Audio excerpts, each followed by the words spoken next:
famed opera singer Maria Callas retreats to Paris in the 1970s after a glamorous yet tumultuous life in the public eye. Maria is directed by Pablo Larraín and stars Angelina Jolie, Pierfrancesco Favino, and Alba Rohrwacher. So Matt, what do you think of Maria? As you said, Maria comes to us from director Pablo Larraín in his third film of a trilogy that's dedicated to important women in the 20th century. The first being Jackie, starring Natalie Portman, and the second being Spencer, starring Kristen Stewart. I have a bit of mixed reactions to the first two films for various reasons, but one of the things I do appreciate is Larraín's uncommon approach to the biopic genre. I think, as is the case with all three of his films, they tend to focus on a very specific moment of the person's life rather than this sprawling narrative that traces its way through all these years of a person's life. Whereas a sprawling film will feel very rushed, jumping from year to year, a la maybe the recent Elvis biopic, his films often feel more grounded and still in nature. That being said, they are very stylish, they're very dramatic. They often rely on these intense close-ups to show the emotions of our characters while also utilizing intense wides to show the grand scope of place and being. And this stylistic approach is something that I think hinders the substance of the first two films. But with that said, I think in Maria, we have a different story here from the first two. Whereas Jackie and Spencer are about prominent women in political life, Maria is about an opera singer. And this distinction is one that I think lends itself better to Pablo Larraín's style. Opera is a performance. It's dramatic, it's grand, it's brimming with emotion and dramatic weight. So where Jackie and Diana have this disconnect, in Maria, I see a little bit more harmony. Now, that doesn't make the film perfect by any means, but I can say that it is my favorite of the trilogy. It's visually elegant, it features these stunning imagined orchestral sequences, and I really think it's pulled to these new heights by Angelina Jolie's performance as Maria Callas. It's funny, I always have the exact same issues with Pablo Larraín movies. In almost every one, the flaws are the same and the positives are the same. But how egregious and prominent they are, those are like the sides or the indications that lead me to how much I like or dislike the film. Both Spencer and Jackie were really gorgeously rendered and extraordinarily produced. Larraín's lavish production design and his slow, sensuous cinematography, it's breathtaking in those films, and they're both punctured by this psychological intensity that I really like. But both films lack, I think, the emotional or intellectual depth that I would really look for in a great biopic. Spencer and Jackie have magnificent performances at the center of them, and detailed, fully realized visions of like their tormented psychological state. And though I always feel a distance from his work, he's really extraordinary at capturing a very particular aura and style that gives me chills to be immersed in sometimes. What's funny is, though I was talking about his filmography up until this point, I think all of this applies to Maria as well. But I will say that I found this, just like you, to be the most successful film in this like unofficial trilogy that he's making. I did miss the psychological depth. I always find that a little lacking in his work, but I think this film ultimately makes up for it by enveloping the audience in this distinctly luxurious style. And frankly, he's just working with a much sharper script than I think the prior two films. So I was talking earlier about how I liked Larraín's choice to make his films more a reflection of a specific part of somebody's life rather than the overarching years of somebody's entire life. And in this case, we follow Maria through her last week of life with these moments in the past. So there's little flashbacks and stuff like that, but they're more really informing her reflections on her life. I just think that approach is something that I really appreciate about the film. I think we get to see somebody who is dying with grace. She's aware of her declining health. It's very interesting because she is taking drugs on the side to help her get through it. The doctor is telling her, if you keep taking these drugs, you're going to die. I think she's a character and a person that is completely aware of her fate, and she's just trying to live it the way that she wants to. In that way, it actually emulates a tragic opera. That's something that would happen in a tragic opera. So as you mentioned, the performances that are central to each of these three movies, I think we should get right into Angelina Jolie because she was the definition of stoic in this film. She formed Maria as this graceful and strong woman with a tinge of cold and dry humor thrown into the mix. She really absolutely threw herself into this role. We learned in the Q&A that she had vocal training in opera for half a year. While that is certainly a short time compared to professionals who take years and years to perfect their voices, it actually allowed Jolie to perform these songs live while shooting the film. And she had mentioned during the Q&A, she actually had an earpiece in her ear playing the music from Maria, but on the outside, nobody else in the cast and crew would hear Maria's voice. They were actually hearing Angelina Jolie sing in all these sequences. Come to find out, they were saying afterwards in the mixing of the audio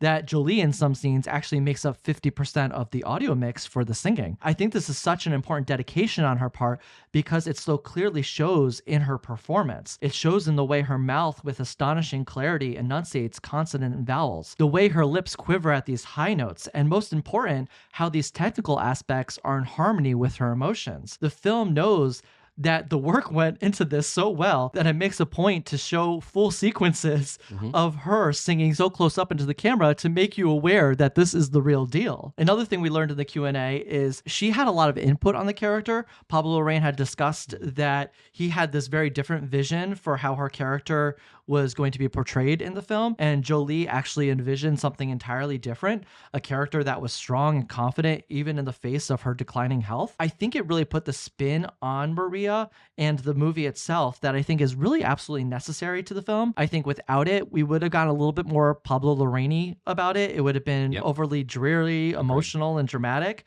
and negative. And she would have had no agency. Yes. And I really think what Angelina Jolie brought to this role was something that maybe separates itself in certain ways from the previous two films as well. Yeah, I don't think I've ever seen Angelina Jolie better than she is in this film. And I know almost nothing about Maria Callas, so I can't speak to the accuracy of what we saw, but what's shown here, Jolie's character has this fierce resilience, one who is losing grip on reality and coming to terms with a career and a voice and an admiration that's been lost. Maria makes no secret that she desires admiration from people, and she's embarrassed and she's worried about her image as an artist throughout the film. Yet she perseveres through the film with elegance and a quick wit that I really wasn't anticipating. On another note, that's perhaps why I like this film a bit more than Jackie and Spencer, is because I think that Larraín is just working with a much stronger, much wittier script than he was in the past. Jolie's dialogue is like really sharp, and the characters in those scenes are really tremendous too. There are just certain scenes in this movie that like really crackle in the way that they don't in the prior two films. I want to talk about a few of those scenes. So if you haven't seen the film, I'd recommend seeing it maybe because this will be a little bit spoilery. I think some of these scenes are worthy of being seen for the first time as an experience. Yeah, I agree. And knowing about them in advance kind of ruins that experience. So we're going to get into it now. I want to talk about these imagined orchestral sequences that were some of the most artistic and mesmerizing moments of the film, in my opinion. One absolutely stunning example was this orchestra playing in the rain as she walked down the sidewalk in this park in Paris. Yeah. And the framing and the building in the background sets the perfect stage for her and her singing so dramatically and visually. It was just stunning. Yeah, I assume that much of the film was shot on location, so I'm not sure whether to allow the location scouters, the production designer, or who, but for the purposes of the review, let's conflate them together and just say it's a marvel to look at this film. Yeah. We have these ornate rooms with high ceilings, these grand chandeliers, these epic and extraordinarily designed opera houses where some version of Maria is either revisiting her past or imagining a non-existent present. Not to mention some of the most famous landmarks in Paris that are riddled with colorful leaves from autumn. Larraín, that you were talking about before with these wide shots, he really favors space in the frame. So he used these wide shots for an expansive view of the surroundings. Every room looks gigantic and grand. Every landmark looks like indecipherably huge and beautiful. I jokingly said to you when we walked out of the screening that this is a movie that I wouldn't mind watching on mute, and that's not an insult to the script. It's just the imagery is so sumptuous and so beautiful, and it's so classical in its structure that it's just gorgeous to look at. I want to talk a little bit about the humor in the movie because it's actually a very funny film. I was talking about Maria's dry humor, but lots of this humor is actually built in her relationship with her, the people that are working for her. We have the cook and then we have the butler. There's these interactions between all three of them that I think really lend to the lightweightedness and humor of the film. Yeah, completely. And they're almost like this this makeshift family. Know each other so well that they're able to do these light little barbs at one another. There's this running joke that she keeps making the butler move the piano to different places. And depending on like the power struggle of the situation is when she'll employ, like, you have to move the piano over here. This movie is in the last week of her life, so there is, like, we do see her death towards the end of the film. I don't think that's a spoiler. And the devastation of the butler and the cook is really tremendous. I want to talk about, there's a great scene with JFK in the second half of the film. Yes. And I absolutely love this scene. We've only seen it once, so I'm not able to quote some of the dialogue, but I recall it having this really quietly devastating escalation to it. Like, when I talk about scenes that crackle in this film, this is one of the scenes I'm thinking about. JFK is asking Maria about Aristotle Onassis, and she begins to discern that Onassis is taking an interest in Jackie Kennedy, as she noticed his courting technique is the exact same with Jackie as it was with Maria at the beginning. So he invites her on his boat. He wants to show her some art pieces he has. Jolie plays the scene with such like quiet strength, but equal devastation. But you can see this very restrained hopelessness on her face, like in her demeanor and her eyes, even as she tries to show and exert control over JFK. It's just a really remarkable scene. It's played with so many interesting character dynamics. Speaking of brilliant scenes, you were mentioning the ending. And this is another one of those imagined orchestra moments where she is walking through her apartment down the hallway and the orchestra is lining, almost guiding her to her final resting place. It's this brilliant moment of a powerful emotion as she sings. A wonderful scene. It's like a send-off.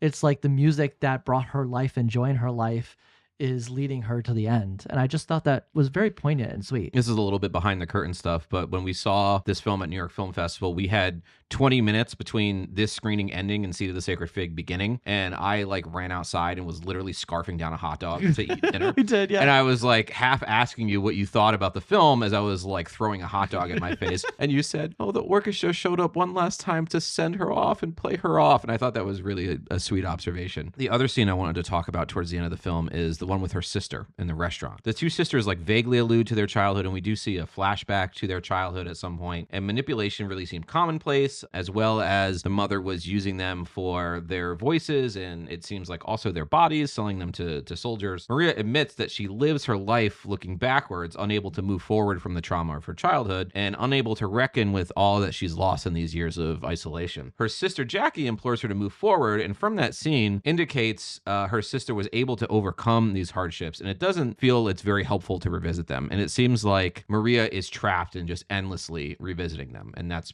part of her tragedy. There's a clear intimacy of shared experience in the scene, and it's another one that has this escalating sadness that I just thought was really effective and devastating. For anything, I think one of the things that the film did better here than the previous two films was connecting these emotional sequences and relying on them a bit more than the previous two films. I remember Spencer, I really loved the sequences that took place between Diana and her sons, but they were so far few in between in the film. They were the heart of the movie to me, but they just weren't focused on enough. Yeah. And this film, I think we focused a little bit more on that heart, the devastating nature of her losing her voice. She's going through these rehearsals where she's trying to sing some of these songs that she used to sing, maybe for a performance, maybe just for herself. And there is that interesting reflection about listening to her own music. She said she never listened to her own music. And I think after a couple of things that people said to her, I think there was something that one of the main characters had said that changed her mind. Yeah. And she listened to it. And I think that was a nice reflection, because it's like, yes, you're getting older and you can't perform as you once did,